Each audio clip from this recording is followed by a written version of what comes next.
Good evening, everyone, and welcome back to another day of the Dusty Classic. This is day 47, and we are starting things off with the former SWE champion Zack Sabre Jr. teaming up with Marty Skull as part of the leaders of New School, taking on the North. Of course, all ego Ethan Page on the outside, and Josh Alexander currently getting taken down the middle of the ring by Zack. So this should be another interesting match, of course. Let's see who these two defeated. So the leaders of New School defeated Oni Lorcan and Danny Burch, whereas the North actually defeated the Radicals, Chris Benoit and Dean Malenko. That was a big victory for them. So yeah, another interesting match, and then of course we'll finish off this episode with No Limit, which is not actually No Limit, as I know now. It's actually just an LIJ stable team of Tetsuya Naito and Hiromu Takahashi going up against the Brothers of Destruction, The Undertaker and Kane. And then tomorrow, we've actually got our last episode of Round 2 tomorrow, as we'll have Jurassic Express versus the Dark Order and Decay versus the Blade Runners. So we're getting there now. We are getting there. I think we've only got about another 10, 13 episodes of this, and we will have our first Tag Team Champions crowned. Should be beginning of May. Yeah, May. So I'll just try and figure out the 5th month was then. It is May, isn't it? Yeah. Ethan Page now with a backbreaker on Zack Sabre Jr. Nice jawbreaker by Zack, and Marty Skull drops Ethan Page down.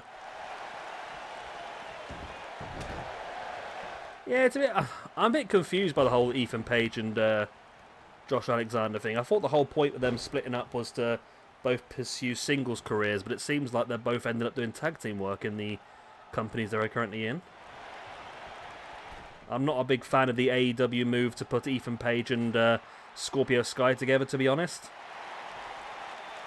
I'm not really a fan of Scorpio Sky in general, to be honest. Nice big cutter there by Ethan Page off the middle rope on Zack Sabre Jr. Page is stalking Mighty Skull, sorry, in the middle. Zack Sabre Jr. is being taken down the outside by Josh Alexander, but Marty able to reverse whatever Ethan was going for.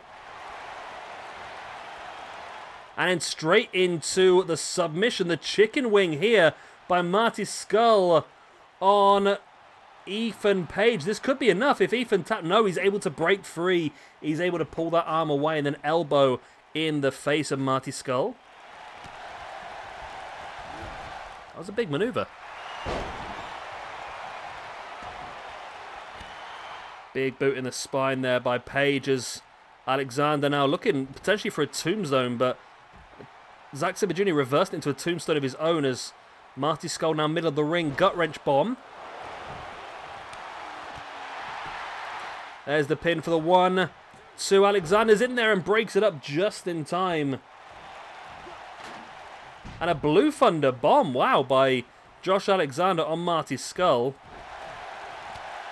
And now it's Josh Alexander and Zack, the only two guys up in the middle of the ring. Alexander taking down Zack with a couple of clotheslines and a big one to finish. Alexander now brings Zack back up to his feet once again. Up on the shoulders. And spins him into a neck breaker. That was a big maneuver. That could have been enough for the win, but Ethan Page going, well, to bring Zack back up, but Zack was playing possum right to the eyes of Ethan. And then Josh Alexander gets hit with that big dropkick in the face as Ethan Page now with the cloverleaf locked in here on Zack Sabre Jr. And Zack used his leg strength to break free. That's two pretty damn good submissions been locked in this match so far with no victory either way as Alexander with a pin here. Zack didn't even notice it. He was too busy working over Ethan Page, who he now dumps to the outside. Remember, the table is legal. No disqualifications. Yeah. No disqualifications, no countouts, pinfalls, and submissions inside the ring only, though. Josh just dumping Marty to the outside. This might be the plan here for both Josh and Page to work over Zack, but maybe not, because Alexander now is going after Marty again. Has him up in a tombstone pile driver on the outside.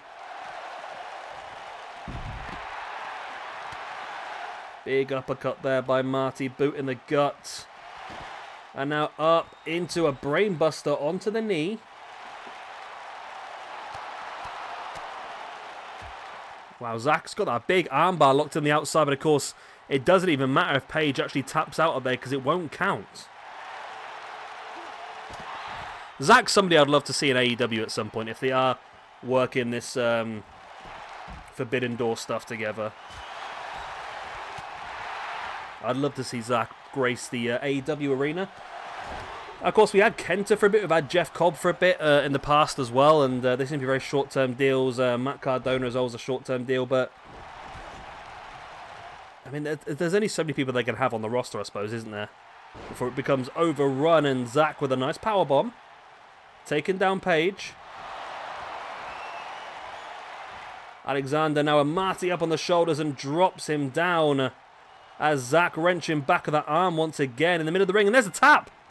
There we go. Ethan Page taps and Zack Sabre Jr. and Marty Scurll move through to round number 3 of the Dusty Classic. I want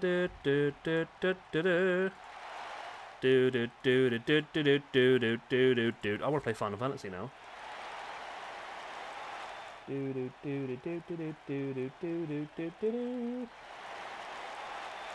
It was a good match, this one. Very back and forth. Lots of opportunities, but in the end, it was the submission victory from Zack Sabre Jr. Of course, he was very disappointing in his SWE Championship run. And this is his opportunity here to get himself a second championship and hopefully hold this one for a bit longer. We might see him a lot next week as well, because we have got the St. George's Day show next week, so Zack will be part of that, I'm sure. But let's move on to our second match of the card.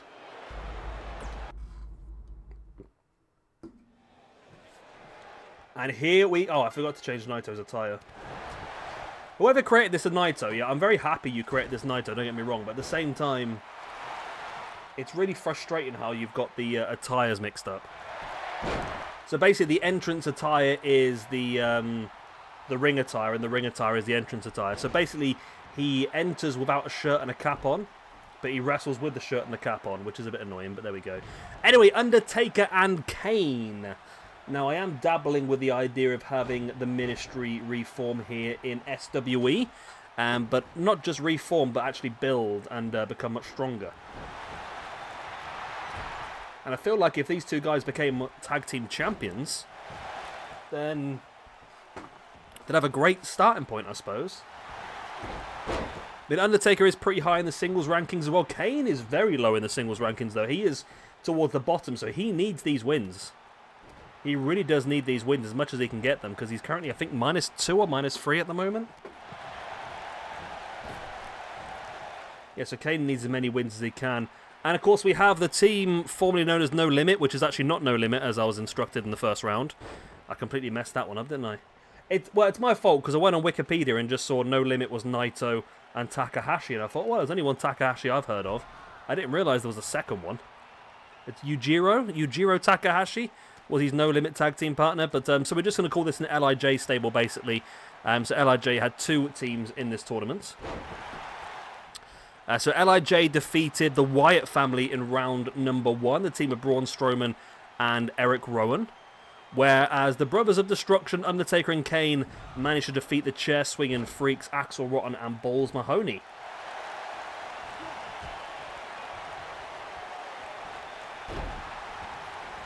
At the moment, Kane is doing incredibly well at controlling Tetsuya Naito. Who would have thought you'd ever see The Undertaker and Kane in the ring with Hiromu Takahashi and Tetsuya Naito? Who ever thought this? That's why I love SWE. It's mad, isn't it?